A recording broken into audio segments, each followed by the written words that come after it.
మత్తయి సువార్త 4వ అధ్యాయం 10వ వచనం మనం చూస్తే యేసుక్రీస్తు వారు అంటున్నాడు, నువ్వు దేవుణ్ణి ఆరాధించు అని లేదా అపవాదికి చెప్తున్నాడు.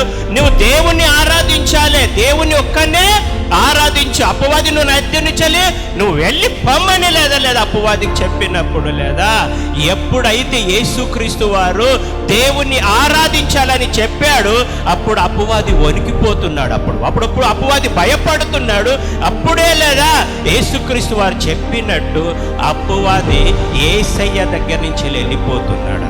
నీవు కూడా దేవుని ఎప్పుడైతే ఆరాధిస్తావు, నువ్వు దేవుని ఎప్పుడైతే స్తుతిస్తావు, నువ్వు దేవుని ఎప్పుడైతే నువ్వు గణపరుస్తున్నావు, నువ్వు దేవుని ఎప్పుడైతే మహిమపరుస్తున్నావో, నీ జీవితంలో నుండి యేసుక్రీస్తు నామంలో అపవాది యొక్క శాపము బయటికి వెళ్ళిపోతుంది, పాపము బయటికి వెళ్ళిపోతుంది, రోగము బయటికి వెళ్ళిపోతుంది, దయ్యాలు నిన్ను విడిచి యేసు నామంలో వెళ్ళిపోతున్నవి అన్నీ.